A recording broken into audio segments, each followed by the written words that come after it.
Hello, everyone. Welcome back to The Poisoner's Almanac. I am your co-host, Adam. I'm Rebecca. Woo! Why do you look like you're about to laugh? I don't know. Why are you laughing this early in the morning? Sorry.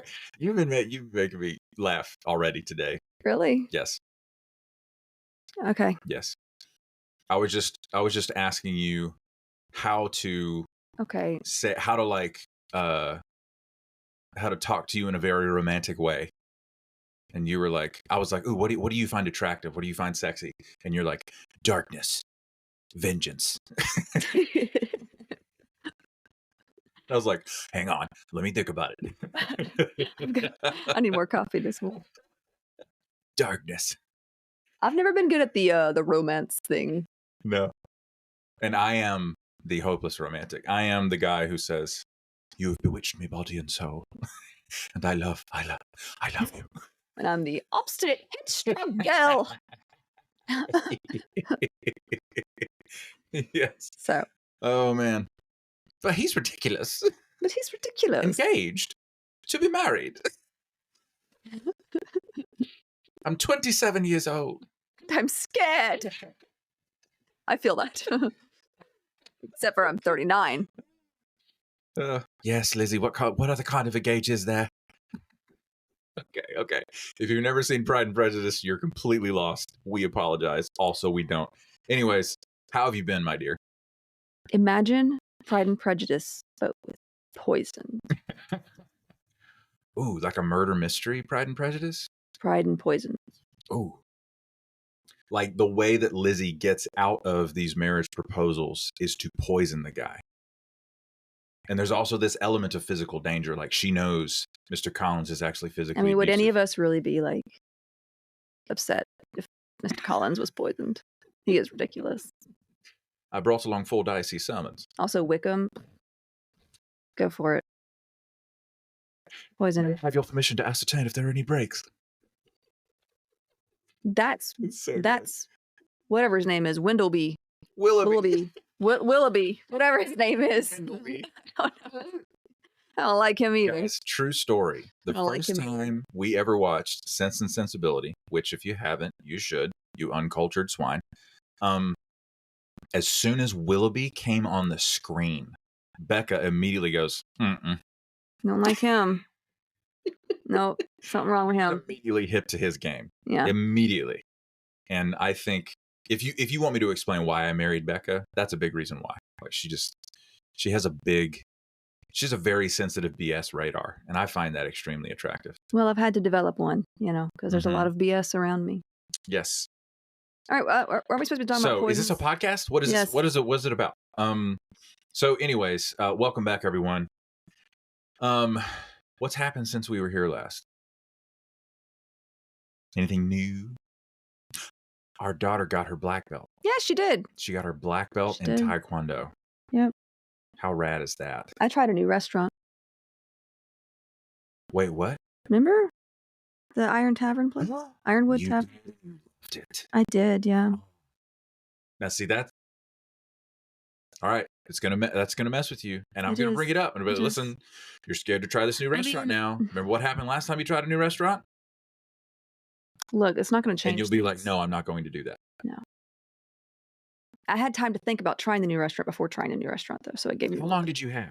Well, a friend had recommended it, and I was like, a very good friend. And we've lived over here for like how many years now? 5 years. And it's literally been right down the road, and I haven't gone yet. So. Yeah. So it took a while, but it was a very close friend whose opinion you trust. Yes. You don't have many close friends. I do not. That's just the nature of the beast. But Becca is ADHD, just in case anybody doesn't know. I go for quality over quantity. Thank you very much. Certainly. And trying new things, all joking aside, like trying a new restaurant is like it's a big threshold for a lot of neurodivergent people to jump over. But she was like in there, she was like, give me that hibachi burger. Without the mushrooms. Without the mushrooms. We're not animals. I like mushrooms. I just don't want to eat them. Just kidding. So, that was good. And my same, I had a BLT. It was fantastic. You always have a BLT. You love bacon. I mean, those pigs should not have to die in vain. Oh my God. All right. So, let's get into some housekeeping for the old podcast here. Make sure that you are following us on whatever podcast platform you're listening on. Follow us on socials. We have links in the show notes. Specifically, follow the podcast Instagram. It is poisoners_almanac on Instagram. There's a link in the show notes, like I said.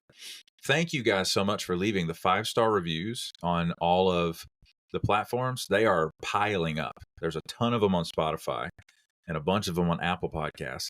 That acts like a digital tip jar.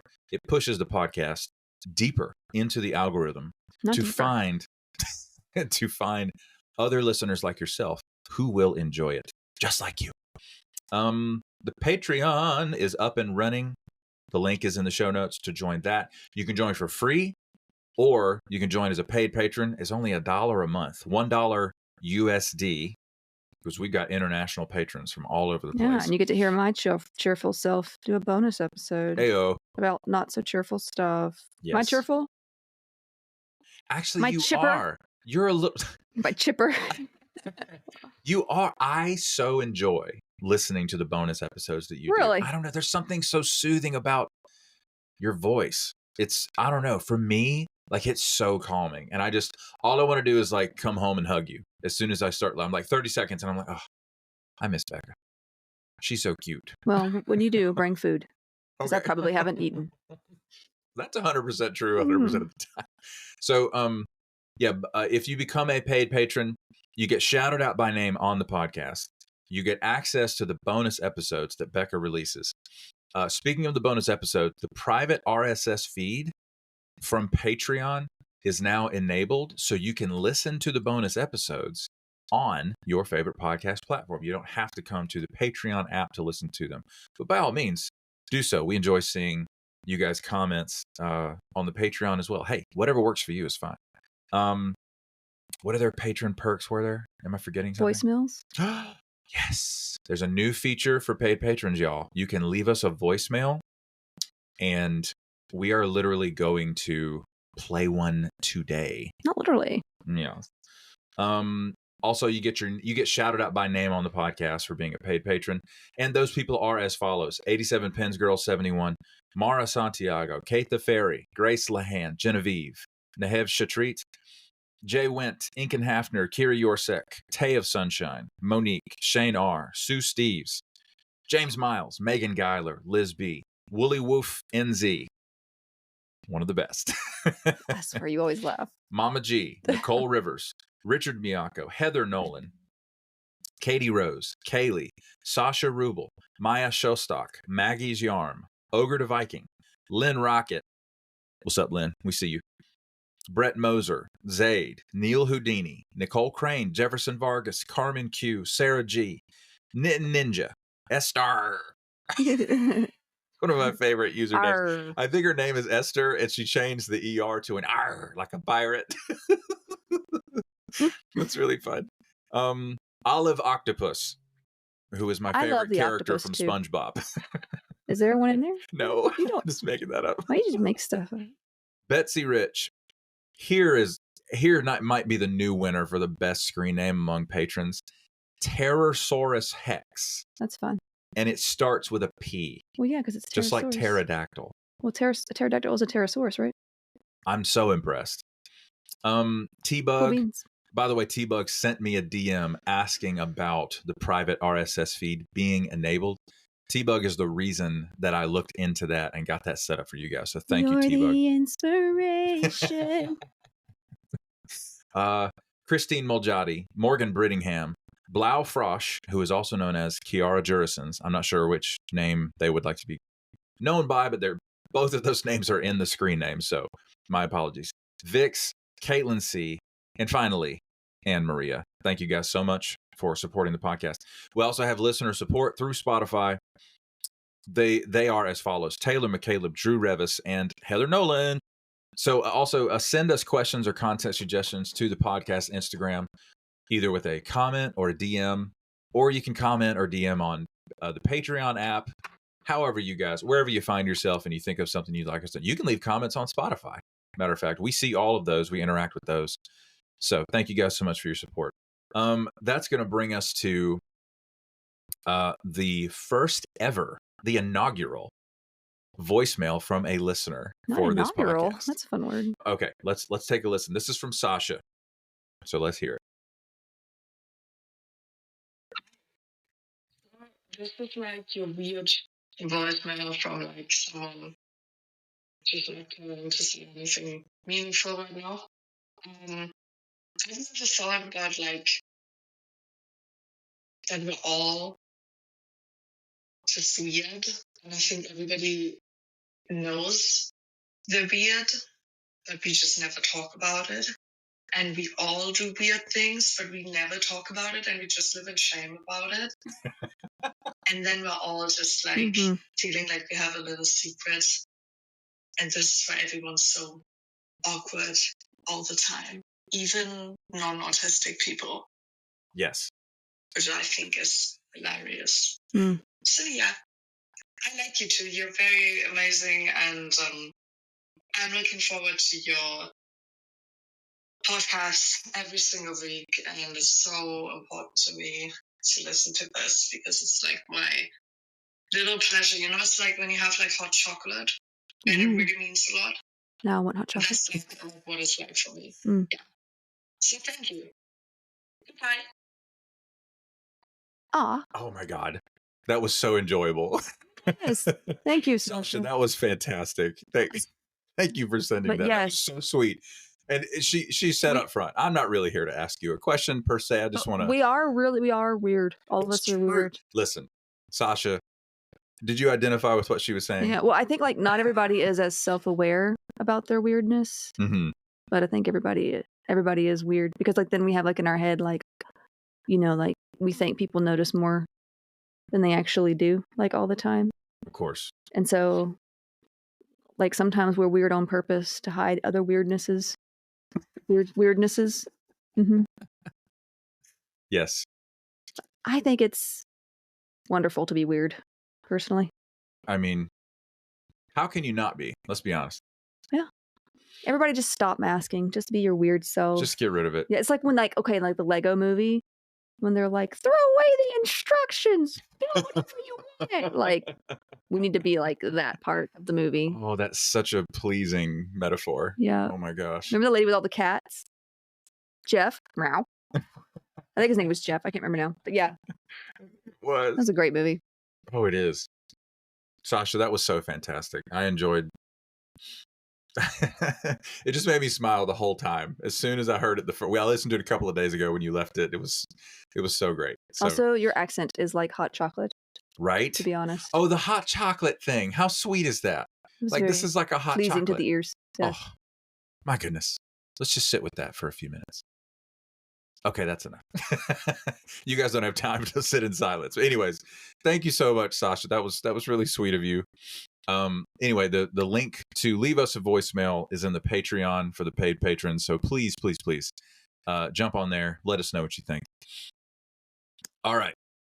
What is today's episode about, my dear? Well, I have a funny title for you. We are talking about humors. So humor me. George Washington and poxes. So. Okay, that's how you describe that. It's poxes, like plural. Yeah, because we'll get to that. Interesting. Okay. And I'm actually excited because I've always found it interesting the way people used to do things like medicine or the ways that people used to think about the body and stuff. And we've talked a little bit about that before with different poisons and how people thought the body reacted to them. And some people would think that like poisons and witchcraft kind of go hand in hand. And there's a lot of interesting takes on the body and how the body responds to things and such. Okay. But last week we talked about how illnesses and its causative agents have been used throughout history as weapons and how it honestly has compared to poisoning when it comes to war and terrorism and such. Because, I mean, you're basically introducing this toxin to somebody on purpose. We discussed what people believe in terms of where diseases came from, not the devil. And how we finally learned about bacteria. So good in the last episode. Well, caused by the devil. You know, and I get it though, like if you don't know like I mean, stories are basically human beings trying to figure sense of the world. What's going on. So like, you read like old stories and like you see little things here and there. You're like, oh, that's kind of neat how that's what they tried to use to figure out like how this worked. And they're trying, right? Totally. And if they didn't try, then we wouldn't even be where we're at, because that's fair. It gets people thinking, right? Yeah. So, but still. But we finally learned about bacteria and viruses and how to prevent and treat such diseases. And it took a long time because there are there are certain people who just get stuck in their ways. And it's not just today, but like in history too, where it's like, no, we want to stick with the old way. We don't want change. Ooh. But you cannot have growth without change. So, oh boy. And I get that. I'm not a big fan of change. Such a millennial. But I understand that if change does not happen, then you'll just be stagnant. And stagnant water, never a good thing. So a stagnant person can't be either. Ooh. I don't know where I'm going with this. Did I just turn into a philosopher? Getting deep. Philosophizer? I don't know. Anyway. Water is the essence of moisture. I love that movie. Now, so yeah, we talked about the history of vaccination because we also talked about Louis Pasteur. We also talked about others that were searching for ways to prevent infections and also care for those who were infected. We talked about Pasteur's, basically his main subjects were like anthrax, rabies, and cholera, mainly chicken cholera, but yeah, or fowl cholera. We went over some modern uses and experiments of these germs, as well as their use or planned use against other nations. We especially discussed anthrax, as it is rather well known already. It's been in the news here and there. It's really informative. Last episode. Yeah. Now, one thing I feel like we just sort of ignored, though, was how and why people believed in humors and the disruption of humors being the cause of disease, because that was a common way to think for a long time. And we're not referring to a sense of humor. No. Okay. Just to be clear. Although I think having a sense of humor is good for your health. It does make you healthier. So the ability to laugh at absurdly bad things. Also, did you know that cussing lowers your blood pressure? I had heard this. I heard there was actually some clinical research. There's some studies that show. So study show. If we're at like if we happen to be at Thanksgiving and I happen to say a word, that's my excuse. And honestly, like, we keep it clean here on the podcast, but I swear regularly to deal with the world. I do too. Yes. You kind of taught me how. I am. Sometimes it's an echolalia thing too, though. Like I literally will just have the F word, like just on repeat in my head. And it's like in a song, and yeah, and I have to be careful who I'm around if I let it out. Well, next time you can, please sing the song for me aloud. I need to hear it. It's actually a Christmas song right now. Oh, I know which one. Okay, I've heard you sing that before. Yeah. Okay. Okay. Da da da da da da da da. Okay. Anyway, but yeah. So I want to back up a little bit and discuss this, because the resulting practice of bloodletting was more than just useless. It was pretty dangerous and likely led to the deaths of many people, some famous that we will mention. Other dangerous methods of treatment were the overuse of purgatives. So basically like just trying to make people vomit out bad blood. So now we got bad blood. That's my daughter's favorite song right now. So, yes. And also laxatives, not a fun way to go, I imagine. And I imagine with the whole laxative, they're trying to get rid of what they think is in the body that is causing the illness. And what they're really doing is basically dehydrating you, getting rid of all of your much needed electrolytes, and sending you into organ failure. So, not cool. Now, bloodletting is something a lot of us know about from TV and movies, depicting past practices and treatments of illness. You actually see this in Sense and Sensibility, what we were quoting earlier. Yes. When Mary Ann is super sick, deathly sick, over that stupid piece of trash. Oh, dear. Anyway, and like keep it clean. They literally have her like arm out, and like they're trying to do the bleeding thing, yes. Which has no effect on it. Anyway. No. So yeah, but Of course, in the movies and shows, the person who is ill recovers and everyone is all happy, maybe a little anemic, but all happy. That's right. So where did this whole idea come from? There's a familiar man by the name of Hippocrates, it seems. I'm sure you've all heard of the whole Hippocratic oath that doctors are supposed to take. This is actually not true. They don't actually take this oath anymore. They do make a promise or two, but the outdated Hippocratic oath to the gods of healing is not one of these. Now, the Greek physician Hippocrates, he lived around 460 to 370. He was indeed BC? one of... Yes. Okay. Yes. So Hippocrates lived between 460 and 370 BC. He was indeed the first one to come up with the idea of the four humors that he identified to be blood, yellow bile, black bile, and phlegm. And you're going to find some of this interesting in a minute, though, because there's going to be something that you recognize from a whole different place. Okay. Now, later, another famous Greek physician, though he was born in what is now Turkey, Claudius Galen. We've talked about Galen a little bit here and there. He expanded on Hippocrates' theory of the four humors and basically went further. He created this sort of remedy known as theriac, which is just this mix of herbs and spices and other ingredients to sort of heal illnesses. He was actually the personal physician of Emperor Marcus Aurelius and his successors Commodus and Septimus Severus, which is just a fun name. Snape?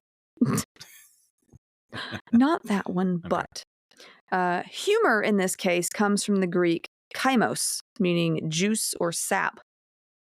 So that's fun. Sap. That's interesting. So it's like we're trees and we have sap, I guess. Yeah. In early Indian Ayurvedic medicine, there was the belief in three humors, or dosas, which were connected with natural elements. The theory of the four humors remained popular throughout the medieval era, and each of the humors represented a different aspect or temperament of a person, and any imbalance of the humors could result in illness and disease. So balance of the humors was referred to as eucrasia. It's like their version of homeostasis, I guess, for the humors. Okay. Like homeostasis for us is everything working in balance in our bodies. So we got like proper pH and temperature. Things are going well. For them, it was eucrasia. The humors were connected to personality and temperament. They were also connected to seasons, astronomy, body parts, and stages of life. Okay. A lot going on. And it's going to get a little weird, but let's do it. I'm going to walk you through it. It's Friday. Okay.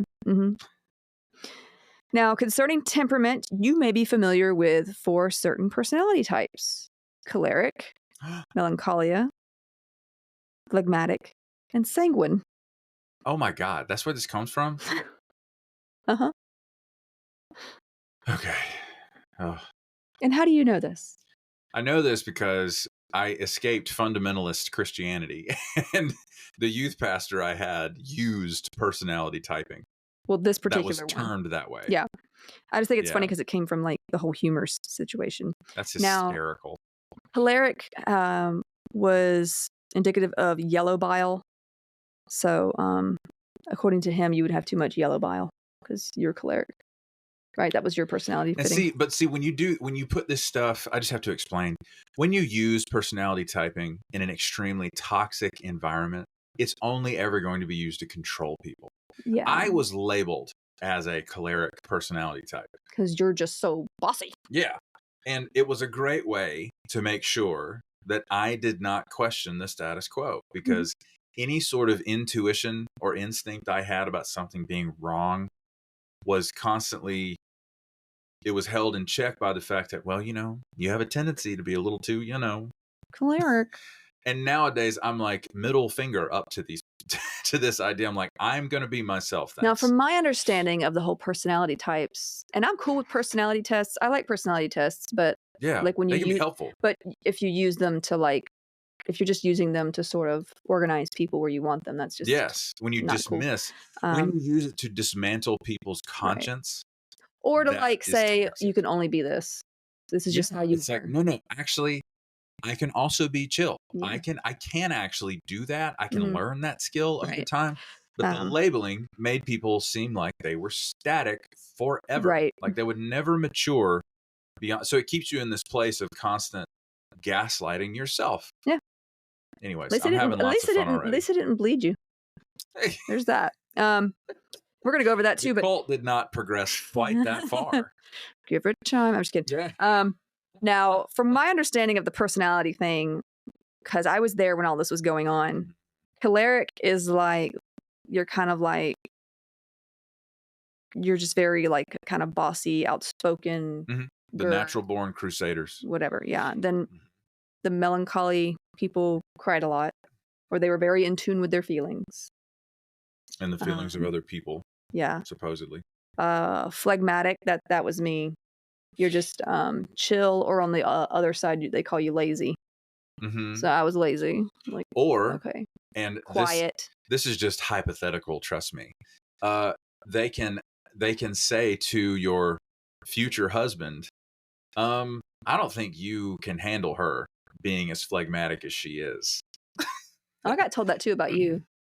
Yeah, see what I mean? He's too choleric. See what I mean? Little do they know, I do what I want. Right. Anyway. They had no idea you were autistic. Anyways. They certainly didn't like all the questions I asked either. No. Sanguine is like the super friendly, like never meets a stranger. Yeah, loves in like, yeah. But anyway, that's what I kind of gather. But it is very similar to what we're talking about here because, as you'll see, I'll go over that. But also, if you're sanguine, you can be pathologically forgetful, and it doesn't matter. Right. So yeah, choleric is the yellow bile. Melancholia is connected to black bile. Phlegmatic is connected to phlegm. I do have bad allergies. I'm just kidding. Sanguine is, of course, blood. Now, following this, yellow bile or cholerics, it's associated with a personality that is more aggressive, decisive, bitter, and ambitious. Oh, I love the bitterness. Throw that in there. Yellow bile. As if a sanguine or a phlegmatic can't be bitter also. Yeah. Anyways. Now, yellow bile. Sorry, I'm triggered. Sorry, let's keep going. Yellow bile was said to come from the gallbladder, which in some way, totally right. Like in some ways, bile is a thing, but now they're also described as having yellowish or greenish skin. That sounds more like jaundice to me. You mean but okay. I'm thinking they're seeing jaundice. Yes. More so than anything else. Black bile, melancholia is associated with laziness, sickliness, and fearfulness. Sure. So there's that.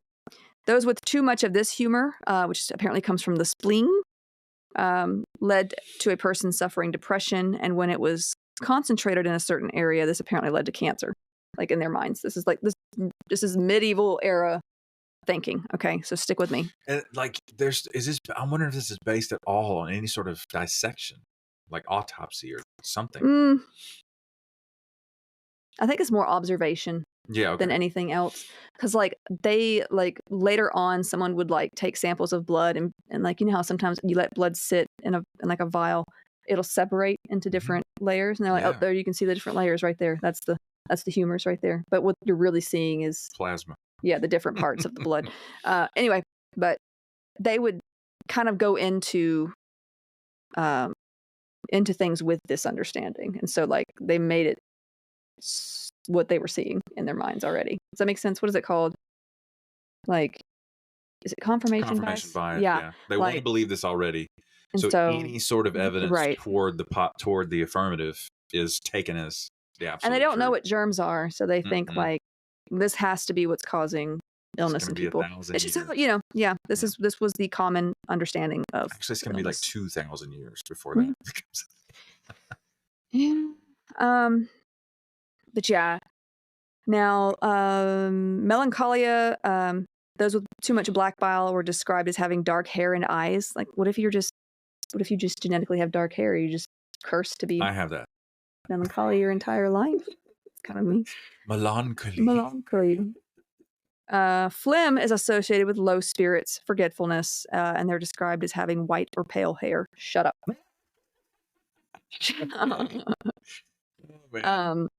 It was really a general term to describe like white or colorless liquids such as like pus, sweat, mucus, saliva, or semen. So that's phlegm. Now, it was said to be the cause of tumors, rheumatism, anemia, and depraved habits. I guess playing Stardew is a depraved habit. Right. But you know, back in the day, like eating chocolate used to be a sin to some groups, which is funny to me. Now, blood is associated with friendliness, so that's cool, I guess. Enthusiastic, social, and active types. Those with more of this humor were described as having a rosy tint and pretty skin. Sounds like extrovert privilege to me, but yes, whatever. 100%. Now, blood was believed to consist of like small amounts of the other humors as well. And this is where the belief that bloodletting would sort of rebalance everything when someone was sick. So like if you've got too much of one of the other humors, you just bleed them out for a while to get that out. Because it's in, you know, if all of them are also in the blood, then you're releasing whatever you have too much of. Okay. We good so far? Yeah, so it all sounds super weird, super confusing because it is. But none of this is true. And they were just trying to figure out how the body works. So in summation, none of this is true. But this was just what they thought. This is how they saw themselves in the world. Now, bloodletting was actually mentioned as far back as ancient Egypt when some confused the red secretions that hippos sweat out. This was their natural version of sunscreen, basically. Hippos secrete this sort of substance to keep their skin from drying out and all this. Okay. But they confused that with blood, and they assumed that these creatures were like scratching themselves to feel better. And so they're like, well, if they're doing it, why don't we do it, right? Because we're hippos. I don't know. Oh, interesting. It's weird, but yeah. Now, Egyptian burials often had bloodletting tools included with the bodies, basically showed that it was a common practice there.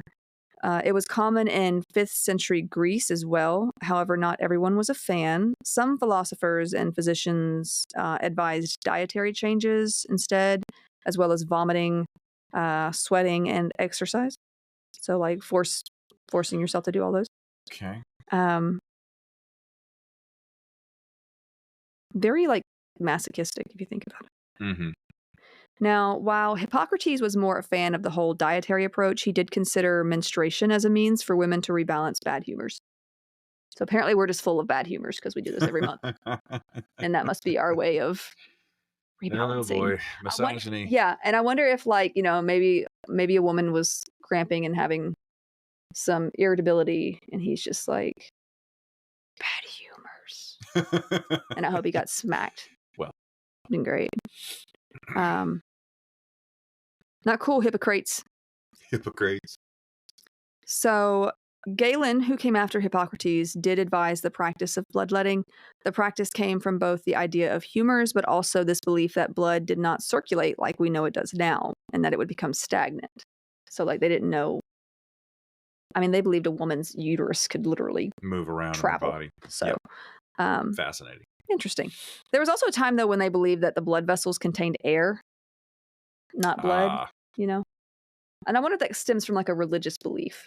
Because, like, isn't it said, like, you know, the breath of life enters the body? Maybe they thought that was in the veins. I don't know.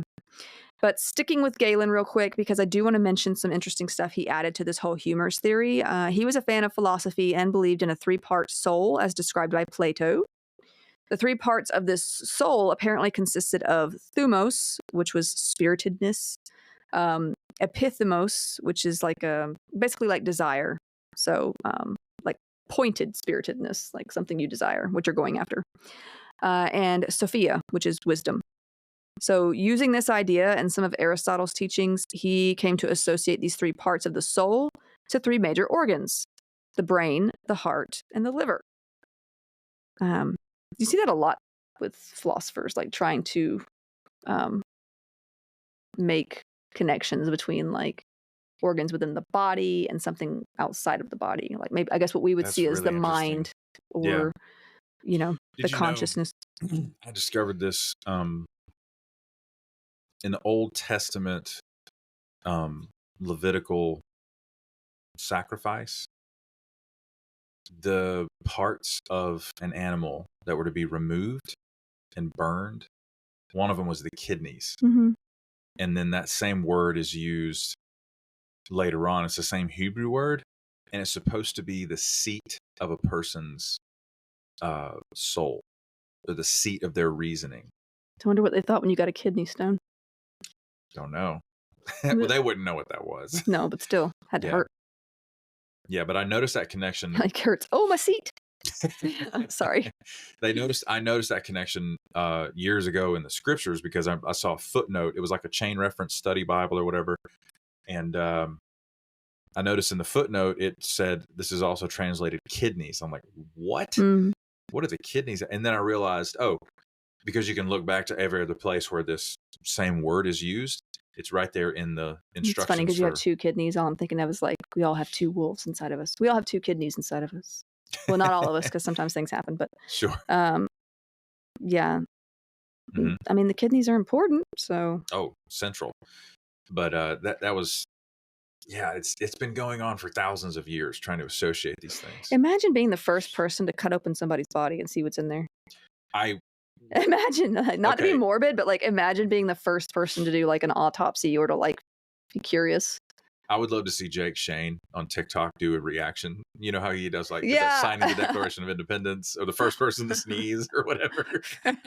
Because I'm just like, that had to be nuts, right? Yeah. Like, what is all this? Also, I wanted to mention the tripartite teaching about a person, like in the Christian context I was in, it was spirit, soul, and body. It was still 3 parts, though. I wonder if there's any connection. Well, numbers were a big deal back then, and still are to some people. Sure. Like, it's a very, Yeah, and there's a lot of like, this is like Platonic spiritual philosophy. Type like stuff, yeah. There's a lot of connection between like Aristotle and then, oh gosh, what's his name?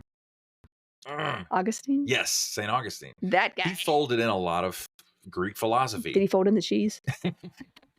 Sorry. Yeah, St. Augustine was an interesting feller. Yeah. Anyways. I've heard this saying, the bags under my eyes are darker than St. Augustine's confessions. Anyway, I thought that was funny. That's good. But anyway, these 3 organs, therefore, the brain, the heart, and the liver, these were basically what they believed kept the balance of the humors within the body. This would show basically in parts of the spirit or personality and development of a person. So like that's why you got like the humors being connected to the temperament of someone. Mm-hmm. So he also believed that they were connected to seasons somehow. For example, according to him and others after him, yellow bile or choleric, like too much of that this was hot and dry. So that one is like summer, and blood is hot and wet, which relates to spring somehow. Now, black bile is cold and dry. That relates to fall and autumn. And phlegm is cold and wet, which relates to winter. I'm not sure how he went about doing all that, but these are also supposed to be related to ages of man. So you got like yellow, blood is supposed to be like for infancy, yellow bile is for youth, black bile for adulthood, and then phlegm for old age. So there's that. Sorry, I guess it's very strange. This sounds like some of the prophetic symbology that I heard the time. I come from a stream of Christianity that is, you could call it hyper charismatic. Mm-hmm. Like all these supernatural prophetic. Oh, I remember. I was there.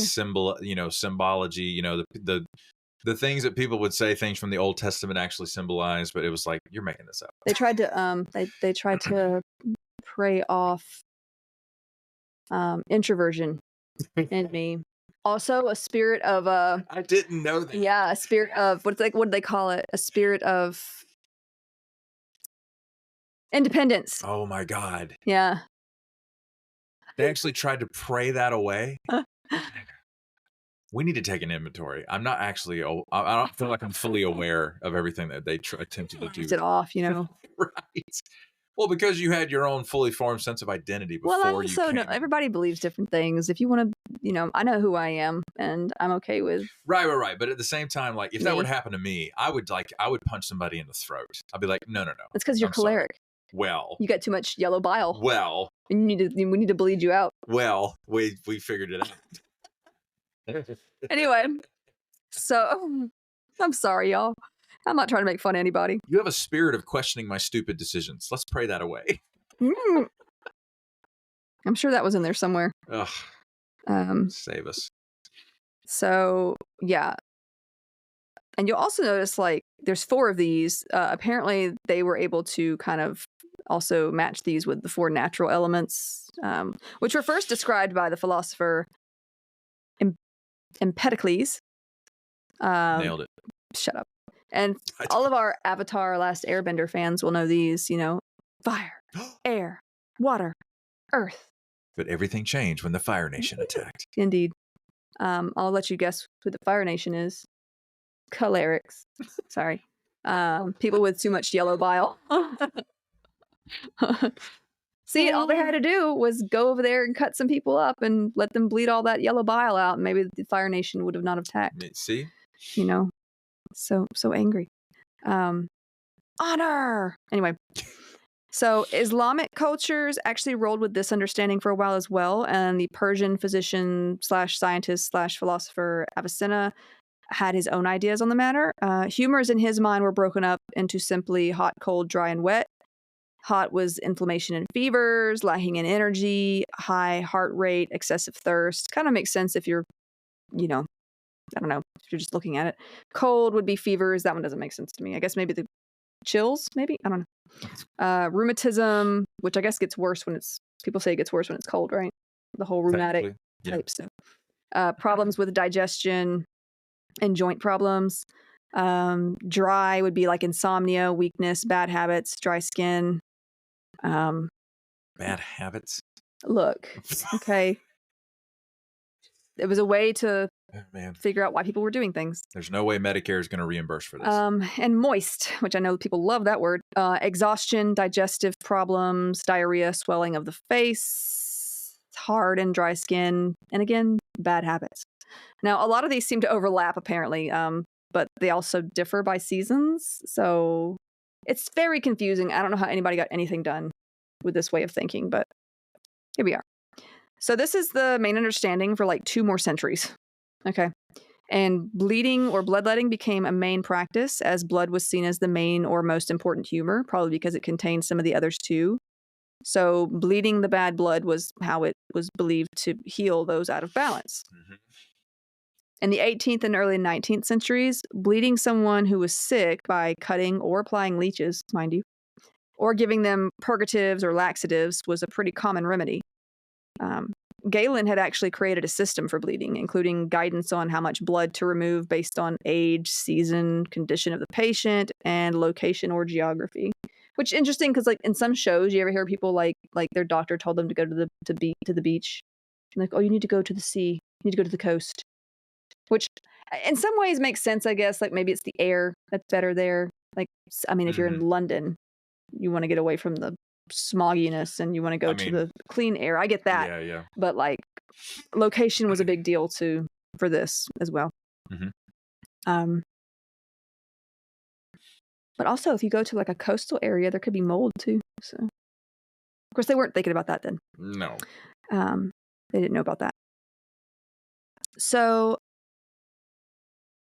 yeah, typical symptoms warranting a good bloodletting included fever, headache, and apoplexy, which is fun. That's what we would basically call that like stroke symptoms today.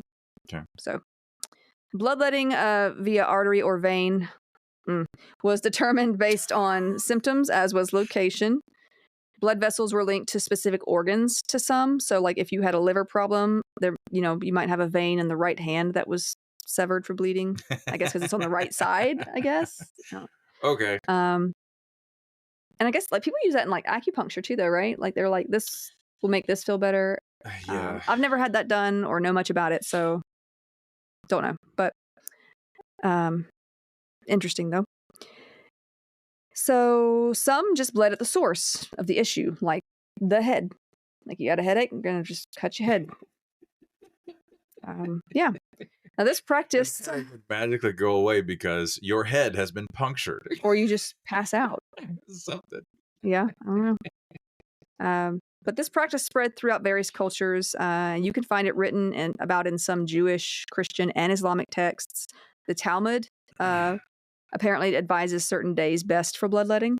Get out of town. I didn't know that. Get out of town. Sorry. Okay. Similarly, Christians in the Middle Ages proposed bloodletting according to different saints' days. I'm guessing that's more like on the Catholic side. Okay. My favorite saint, though, is Saint Olga of Kiev. Because? I'll do a whole episode on her. Maybe a bonus episode. Ooh. You jest. I like her. If you don't know who she is, you gotta look her up. She's great. Okay. But we'll talk about her too. Now, some looked to the zodiac calendar for best times for the practice. Islamic authors advised bloodletting according to the lunar calendar. So it just, maybe they're like tides for blood. I don't know. Because there's like tides for the ocean. Right. Anyway, now the practice was done by surgeons and barbers, who, as you know, kind of operated as surgeons and tooth extractors back in the day as well. What? Yeah, you could just go to a barber and have your tooth extracted or yeah. What? Mm-hmm. Yeah. That is awful. They did, yeah. Oh my God. Apparently, priests did too, but we'll go over that in a minute. Okay. So yeah. So, yeah. Do you know? I mean, do you know? Yeah. You do know the history of the barber's pole, right? I don't think so. You told me before, I think, but I forgot. Like why it has red, white, sometimes blue, and the way it looks and everything. All right, well, during the Middle Ages, it was sort of a sign to show that bloodletting was performed there. Red stood for blood. White was for bandages to stop bleeding. Blue was later added after barbers no longer provided these sort of treatments, and it was supposed to be patriotic, I think, at least for America and other places. That is unbelievable. The pole itself apparently represented the staff that a patient would grip while undergoing bloodletting, because you would squeeze. You know how you get blood taken?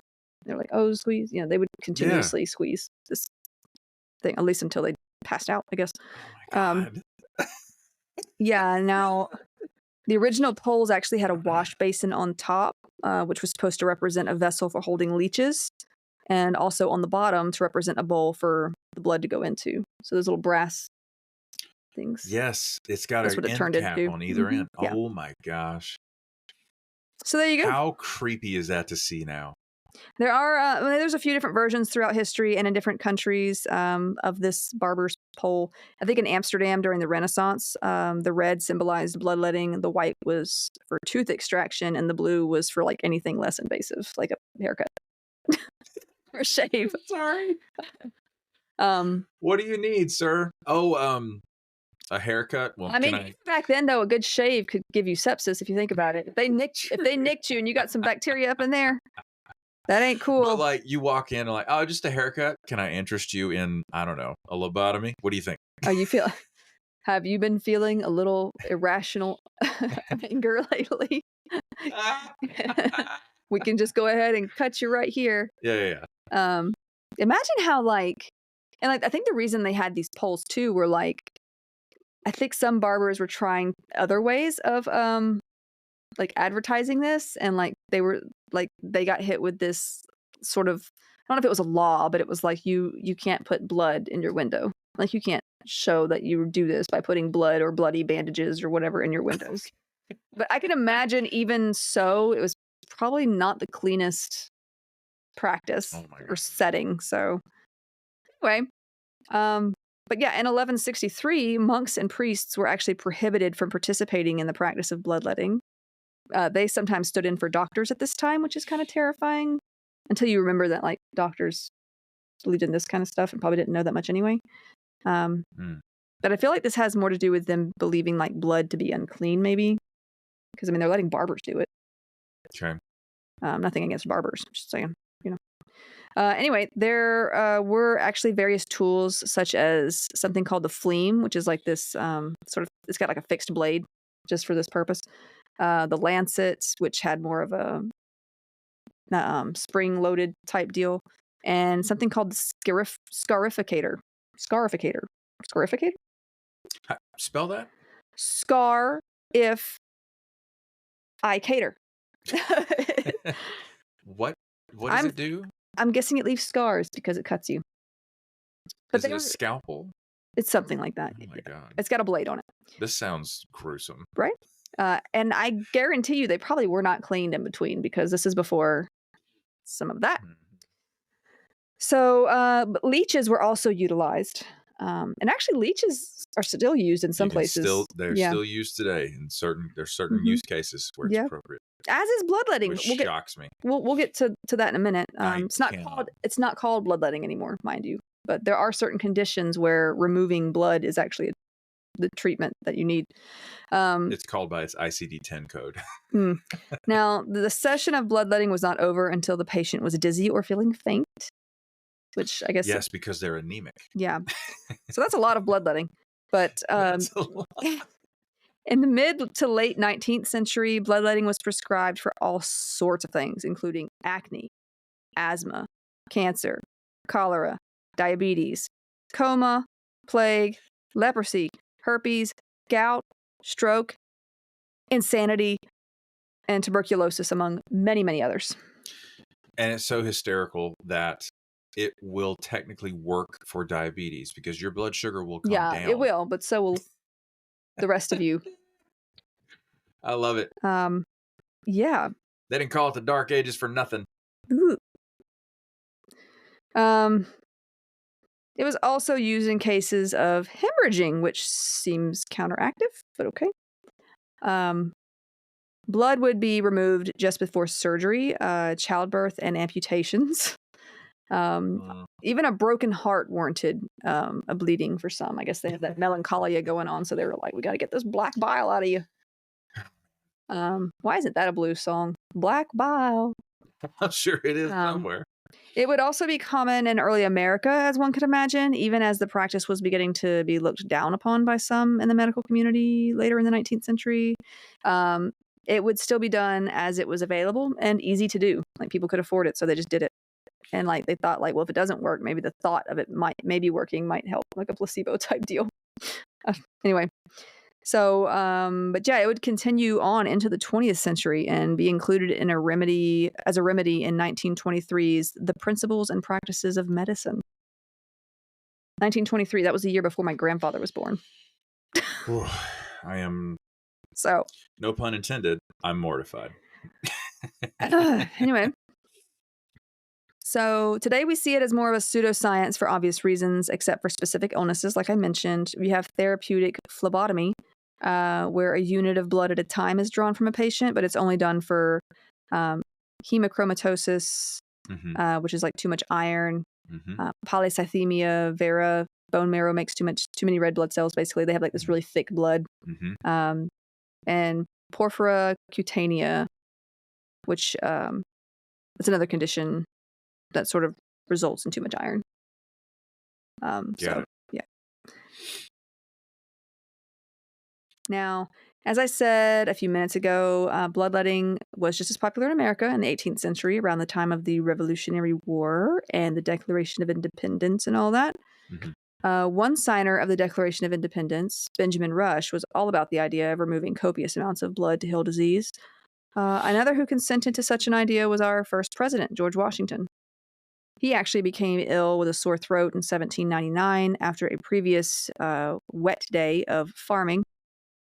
He still went on to work with that sore throat, but later that night he couldn't speak or breathe very well. His doctor of 40 years or so came around and basically bled the former president of like half a pint. They tried to give him something to soothe his throat after that, but he nearly choked on it. So he was bled 5 more times. Right at the neck. Like, oh, your throat hurts? We'll just cut your neck. What do you think? Like the jugular vein or the carotid artery? That's crazy. Oh, his throat was purposefully blistered by doctors. Like they went in and blistered his throat. He was probably using some sort of something he putting down his throat. But he ended up losing a solid 40% of his blood during this. They also gave him an enema and tried to force him to vomit to no avail, which had to be painful after all that. He died soon after at Mount Vernon at the age of 67. While many illnesses have been theorized, it's believed that acute epiglottitis, it's when the epiglottis is that little flap that goes, over your tubes. I'm just kidding. The little pipe that goes over the, is it the trachea? Yeah, the trachea. That goes over the trachea. So 67 is a pretty long life for 1799, but he should have lived longer. That's a completely preventable death. But yeah, basically that epiglottis swells up and blocks airflow to the lungs. That means, it may have been strep. It may have been... Could have been a lot. Yeah, it could have been like pneumonia. Tonsillitis. Could have been... Yeah. Basically, preventable upper respiratory and lower respiratory Well, I'm infection. sure that what they did to him did not help any inflammation. No. His immune system is depleted. The immune system is depleted if you bloodlet. But also, like, you're just causing more inflammation. They literally made him blister in the back of his throat. But yeah, they believe that's what caused his symptoms and ultimate death, though we're pretty sure that removing almost half the man's blood supply helped along with that. That's right. And at the age of 67, as opposed to, say, 27, at 27, he probably recovers from this without intervention.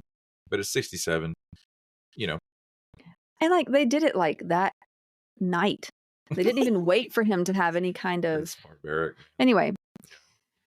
So, bloodletting also hurried the deaths of other famous people in the past, including King Charles II in 1685 after he had a seizure, and Wolfgang Amadeus Mozart in 1791. He was only 35. But he likely died of strep throat. That's why they cut him. Strep throat is serious. People think like, oh, strep throat, everybody gets strep throat. And that's, true. It is pretty, you see it a lot, but we do have antibiotics now. Yeah. If you don't take antibiotics for strep, like if you don't treat strep, it can travel to your heart valves. It can travel to your kidneys. It's a nasty illness. Yeah, it begins. It's almost like COVID. It begins as a respiratory illness, but it is hunting in your body for vital organs. Jim Henson died of strep. That's very turned septic. That's very sad. That should not happen. It was bad. Yeah. If you remember is it Little Women? Is it, which one? Yes, Beth? she had was it yellow fever? No, that's scarlet fever. It was scarlet fever. Yellow fever is spread by mosquitoes. Scarlet fever is, it's also caused by strep. Right. And it hurt her heart and all that. Yeah. So. And it was, this is a credit to Claire Danes. I still remember her performance as Beth. Beth. Did I say Beth? Is it Beth? I don't remember. I can't remember what name I said. I think it started with a B. Yes. It was, she did such a great job portraying that. It was incredible. But yeah, strep sucks. And it don't feel good either. Now, and also like, sometimes I see on Facebook, people are like, well, just cut potatoes and put them on your feet. I'm like, that's not going to get rid of strep, y'all. It's not. If you want to do it, go for it. But please take antibiotics for strep. Please. Just because it turns a certain color the next day, that's what potatoes do. They oxidize. They turn brown. Apples do it too. Yes. Also, just a bit of unsolicited advice, especially for Americans listening. It's built into American culture to work too hard, too much, and to not use your sick time or your paid time off to care for your physical body. Okay? So if you are sick, go to the doctor. Yeah. Just do it. And I will say that there are jobs here too that will not give you time off. That's true. And there's a significant amount of professional abuse that happens throughout the American workforce. And they're allowed to. They're allowed to do that. They're allowed to do that. That's right. So it sucks. Also, doctors are expensive. Take care of yourself, please. As much as you possibly can. Yeah. If you don't use your sick time or if you don't go to the doctor and you die, your job will replace you the next day. Yeah, they don't care. They don't care. Yeah, and people are probably like, where did you hear the potato thing? Like, I see things on Facebook. You would not believe the amount of people that I see on Facebook. They're like, well, just set an onion out. That'll soak up all all the flu. Yeah. All the flu in your house will be absorbed by that. If you want to do that, go right ahead. But Sure. but don't disregard medical, advice, please. Yes. That being said, it's not going to work. Anyways, back to the podcast. So mentioning George Washington actually makes me think of smallpox. Because of his saving of the American victory over Britain due to him inoculating his troops against the deadly disease. Hello, cousins. I mean, Britain, not smallpox. I mean, we came from like Britain, most of us, right? It's true. Like the vast majority, yeah. Yeah, it's called colonization. And I would like to take this time to apologize. That's right. I'm very sorry. We're going further. My ancestors.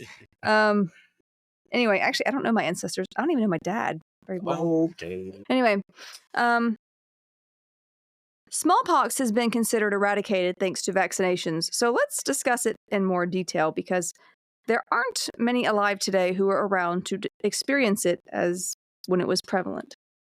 For none now live who remember.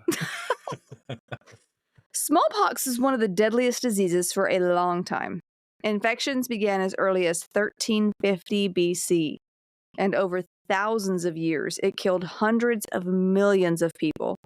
At least one in 3 infected would die. So that sucks. Yep. There have been cases found in Egyptian mummies even. The disease was highly infectious and brutal, causing such symptoms as high fevers, mouth sores, vomiting, and fluid-filled sores all over the body. Death was often sudden, within about 2 weeks after the start of symptoms. Survivors were typically left scarred, blinded, and sometimes infertile. The disease caused widespread damage throughout the body, including inflammation, respiratory and circulatory problems, organ failure, including kidney failure, and these complications are what led to death. George Washington would have known the virus intimately as he had been infected in his teens. He survived but was bedridden with horrible symptoms for weeks and had scarring on his face for the rest of his life from it. He actually wrote in his diary, quote unquote, was strongly attacked with the smallpox, then wrote nothing else for 24 days as he fought it. Wow. Yeah. Imagine being that sick. I mean, when I had COVID, I had it for like a month and a half. I'm not going to lie. Not everybody had it that bad, but I had it pretty rough. Yeah. And honestly, that was the second worst sick I've ever been.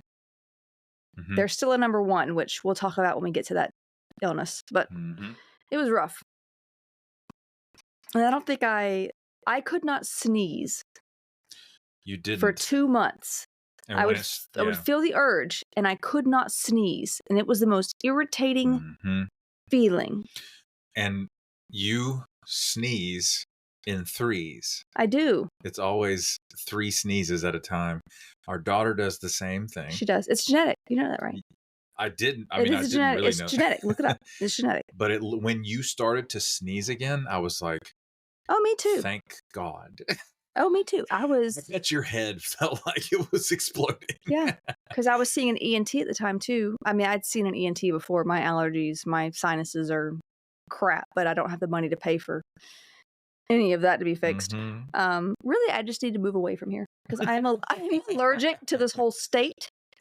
So here we are. We're looking at real estate listings on Instagram from Norway and the Netherlands. I'm telling you, like Germany. I am literally allergic to the grass growing in our yard. Bermuda grass, I'm allergic to it.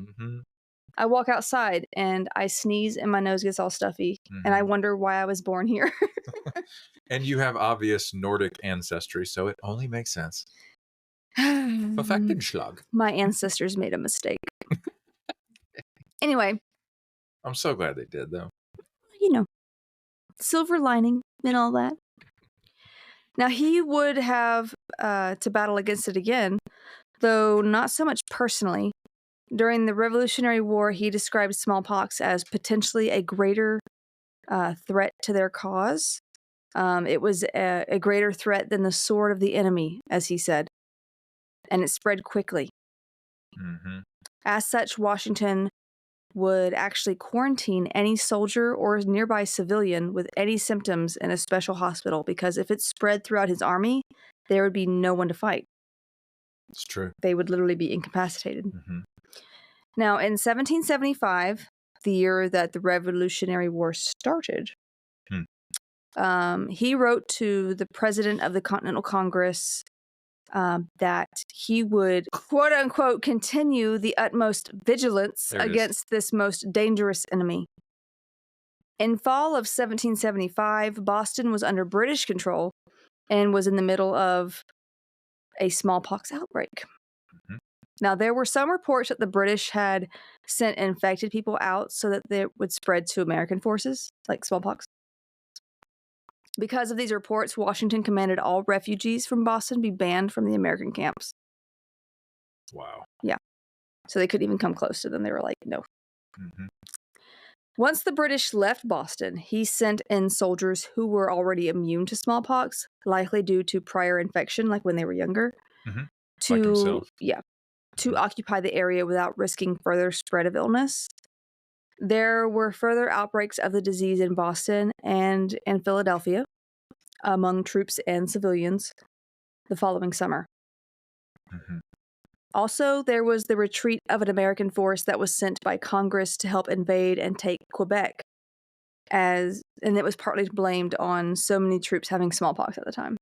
They wanted to take Quebec because the British were kind of nervous about them. I think when it came to religion, they were on different sides than they were, the whole Protestant Catholic thing. Yeah. And also because I think at the time, people in the Continental Congress of here, I want to say America, but it wasn't like... Right, the colonies. Right. Mm-hmm. They wanted Quebec because they thought it would make a great fit. And so they were like, let's take Quebec and it will help us against the British. Oh, interesting. Okay. Well, it didn't work out. Mm-hmm. Okay. But here we are.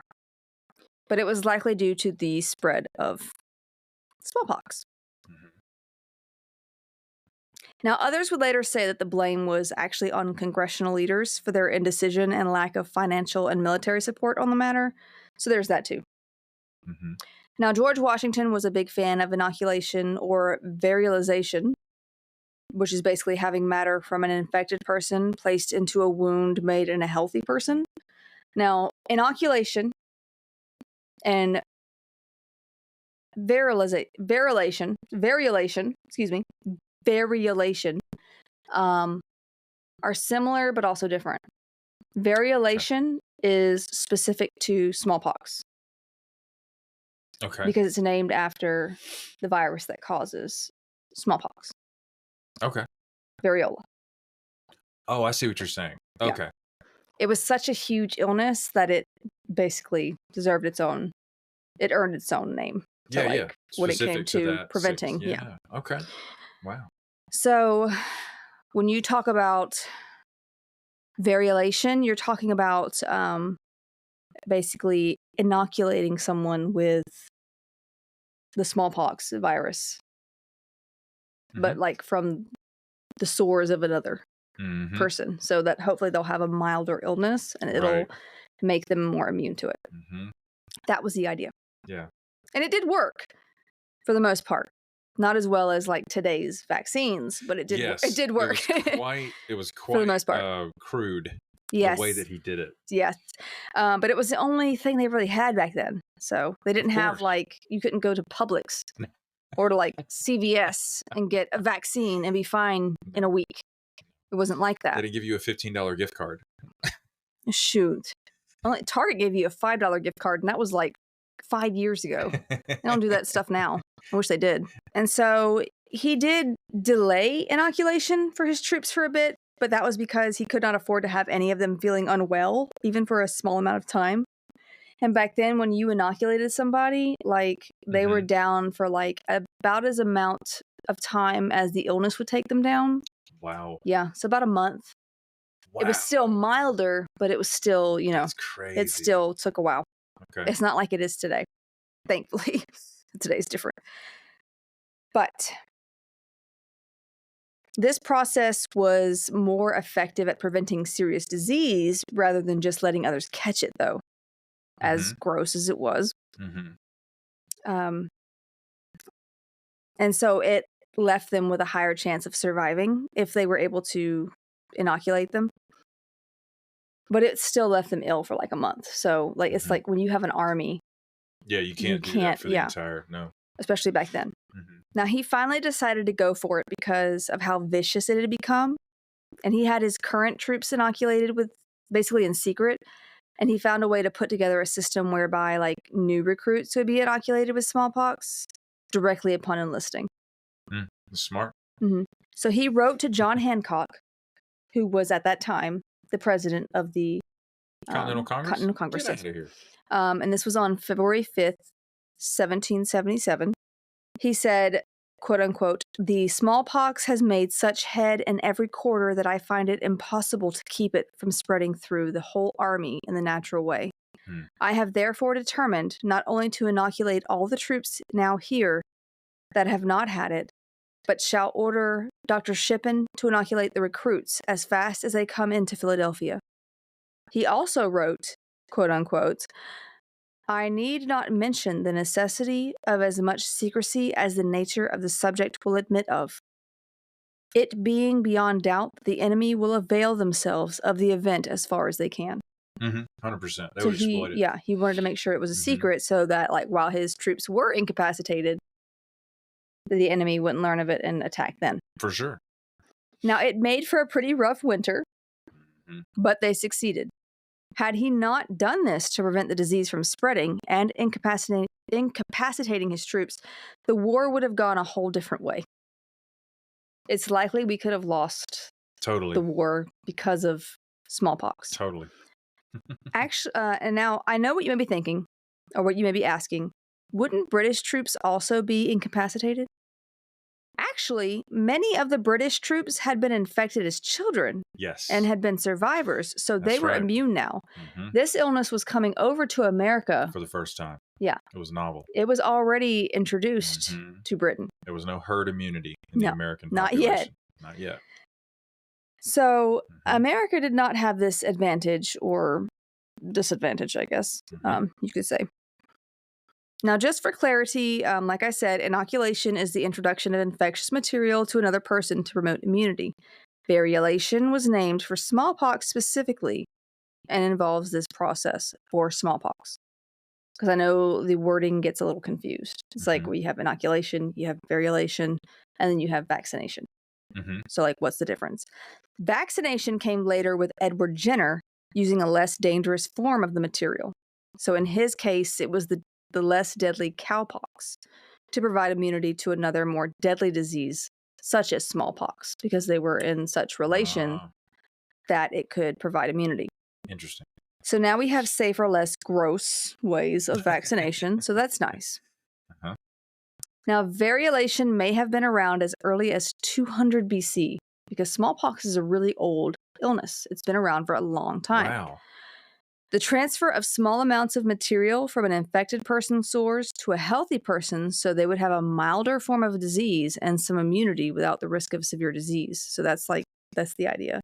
So people took notice of this, like that they could do this for a while. I can't believe it goes that far back. There are some written accounts about insufflation in China in the 1500s. This was a form of variolation in which the scabs, this is going to be gross, in which the scabs from an infected person were ground up and blown up a healthy person's nose. Okay. So it's viral material. Poof. Right? Ew. Now, variolation was also being used early on in India, back to the 17th and 18th century, using needles or sharp lancets to transfer materials from infected persons to children. In 1721, it was introduced to Europe by Lady Mary Wortley Montagu after she saw it being done in the Ottoman Empire while her husband was there for ambassador duties. Montagu? Montagu? A plague of both your houses? A plague on both your houses. I ain't gonna lie. That's probably my favorite character in Romeo and Juliet. Mercutio. I know it's always my favorite characters that die. Always. And I feel like that shouldn't be a spoiler because William Shakespeare's been around for a while. The movie's been out for a minute, okay? But like, typically, if I have a favorite character, it's going to die. Mm-hmm. But Mercutio, love Mercutio. Mm-hmm. He's the only one that made sense to me in that story. Moving on. So it came to American colonies around the same time. Vaccination using a less potent illness against smallpox was achieved, as I talked about with Edward Jenner in 1796. He noticed that those who had been infected with cowpox, which was a less deadly disease than smallpox, were immune to smallpox, or at least better protected. So he inoculated an 8-year-old boy named James Phipps. Not how we do trials today, mind you. No. This would never happen today. But back then, all was fair in disease and war. But he essentially introduced cowpox using material from a sore on the hand of a milkmaid who had cowpox. I keep saying the difference because there is a difference between cowpox and smallpox. Cowpox is the milder form of disease. But he introduced material from this sore basically into James Phipps. Now, James Phipps felt unwell for a few days, but he got better. Now, Jenner then introduced matter from a smallpox sore to Phipps, but he never became infected. Not the way we do science today, thankfully, because that's an incredible breach of trust. Yeah. But this would be the first successful vaccination for smallpox. Now, I know many of you have likely heard all sorts of conspiracy theories about medicines and vaccines, but there was one surrounding the smallpox vaccine that just kind of makes me chuckle. You never guess what it is. Some were opposed to the vaccine because they believed it would turn them into cows. No lie. So your options are death, disfigurement, or cow. Turning into a cow. Not gonna lie, these cows seem to have it pretty simple though, except for the fact of being sent to, like, you know. If I had cows though, I could not do it. I couldn't do it. I like meat, but I can't be the bad guy.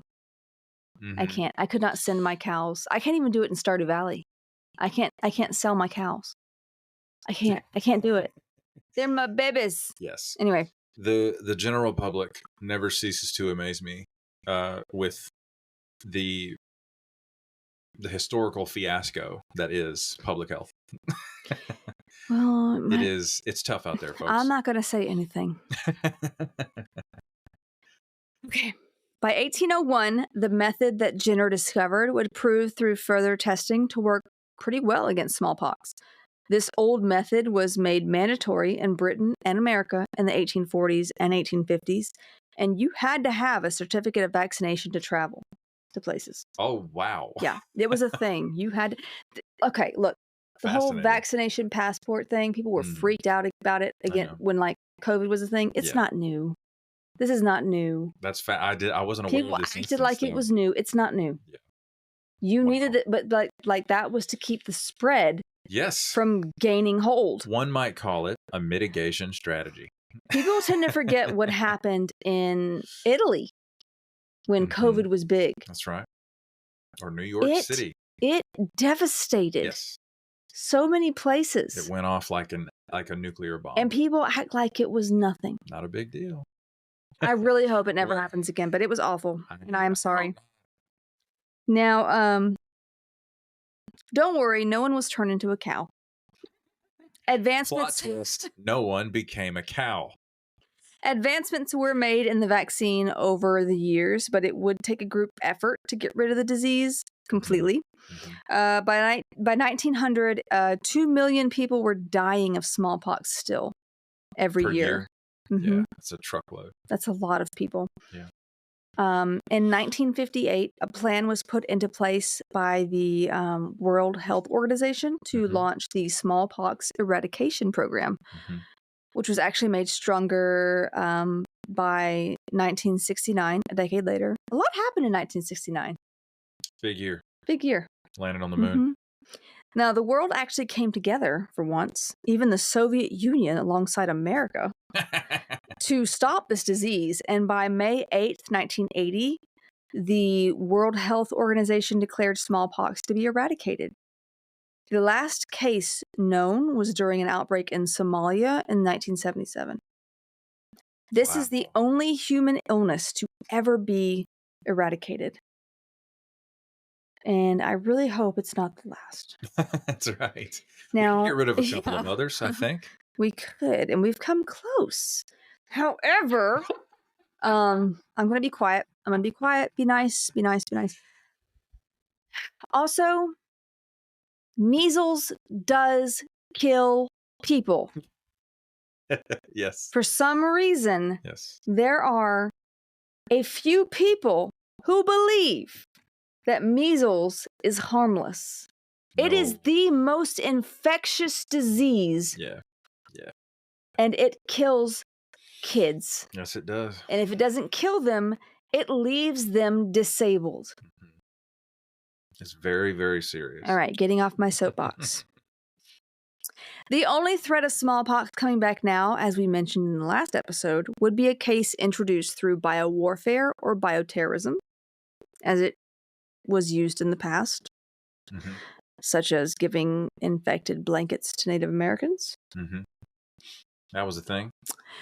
There are frozen samples of the virus in containment in a few select labs in case there is need for more vaccines, but this would honestly be devastating to undo this kind of victory against such a virus.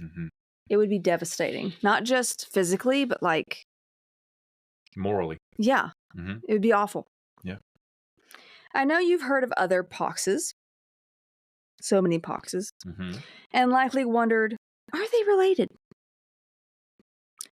Actually, many are related as they are in the same family, Poxviridae.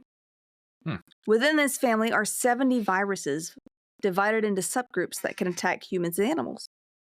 The ones that are a risk to humans include orthopox viruses, such as variola or smallpox, which we've eradicated for now. Fingers crossed. Camelpox. Yes, it's a thing. Camelpox. Monkeypox, or mpox, as it has now been called. Okay. It was actually discovered in monkeys in 1958, but it likely originated with a rodent. Okay. Yeah, but it has, the reason it was called monkeypox was because it did affect monkey species. Gotcha. Now, vaccinia and cowpox is also a thing. Also, parapox viruses, such as Orf virus. I won't go into that just now, but and pseudo cowpox virus. That's fun. There's also molluscopox viruses. Like mollusk? Yes. Oh. Molluscum contagiosum virus is a part of this. And yatopox viruses, such as tanopox and Yama monkey tumor virus, which also infects monkeys. Oof. And causes tumors, which is pretty matter of fact. Now, the disease in the pox family, the poxes family, they replicate in the cytoplasm of host cells instead of in the nucleus, and they can easily cloak themselves and hide from immune defenses. So because they're inside a cell? Don't be suspicious. Don't be suspicious. Yeah, they are, they're quite stealthy. Chickenpox, however, is not related to smallpox. I know it has that little last ending there. Yeah, it's the herpes zoster virus. Despite the name pox at the end, pox simply refers to the lesions, and chickenpox is actually called by the varicella zoster virus. This is a herpes virus and stays latent within the body's nerve cells once it seems to, quote unquote, go away, which is why a person who has had chickenpox may get shingles later. And I know all about that. I had shingles last year. You did. And I remember some doctor telling me, "You're awful young to have shingles." I'm awful young to have this much trauma. But here we are, sir. I wish the listeners could see your face. Anyway. We got to get the video set up going. Yes. I remember when I had chicken pox, it was not fun. And it really hurts my soul when I know I don't blame, I'm not trying to judge parents who do the whole chicken pox party thing. I am. But chicken pox is not fun. No. I suffered and I remember it. Mm-hmm. It is not one of those things in childhood that you forget. No. It sucked. Yes. I remember itching and burning and stinging all over. I remember calling my mother at work because it was just me and her. She had to work. She could not be at home with me, or else we couldn't afford, life. But I would call her every hour at work and tell her how much pain I was in. So I can imagine how sad. it was for her. I'm sorry. While she was at work trying to make a living. I'm sorry that happened. I'm not trying to sound super melancholy. Maybe I need the black bile removed from me. But it's just people act like chicken pox. It's just this new disease that every kid gets. And we have a vaccine now for it. Mm-hmm. We do. And I think that's a blessing because I would hate to see my kid go through what I went through. Yes. It sucked. Yes. Really bad. It was not just a little illness for me. And believe it or not, I've known 40-year-olds who got chicken pox for the first time and ended up in the ICU. So don't tell me that the chicken pox is a little kitty virus that can't hurt you, because it can. Yeah. Okay. It's crazy. Back on my soapbox. Also, shingles sucks. It really does. It hurts. I just discharged a patient of my own a couple weeks ago who's in his 90s.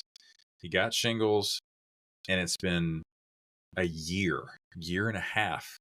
The left side of his torso just aches so much. Oh, it can come back too. Yeah, it's awful. Chicken pox, the virus that causes chicken pox, can remain latent in your body. Mm-hmm. It can hide in your nerve cells. Mm-hmm. And it can just reappear whenever it wants to. It doesn't just go away. Ugh, it's frightening. It does not just go away. So, but there is, thankfully, a vaccine for chicken pox now. There's actually a vaccine for shingles. Although I have heard that the shingles vaccine is pretty rough. Yeah, it'll knock you down. It'll knock you down for a little bit. Because shingles itself is pretty rough. You don't want the shingles, though. Doesn't compare. Yeah, it's rough. I had it last year. Not fun. Mm-hmm. But smallpox doesn't do this. It doesn't actually stay latent in your body. Mm-hmm. It is a different virus that causes this. The thing is, if you never have chicken pox, you won't have shingles. So the cool thing about the chicken pox vaccine, it can keep you from getting shingles. You won't get shingles. Right. And I'm only 39. So I can imagine it in your 60s. It's tough. It's rough on your immune system. Mm-hmm. So, but yeah, that is what I have for us when it comes to humors. George Washington, GW, and the poxes. I wanted to make sure that everybody knew that smallpox and chickenpox are not related. That's right. All right. Well, that is going to do it for this episode. Thank you all so much for listening, and we will see you in the next one. Bye for now. Bye.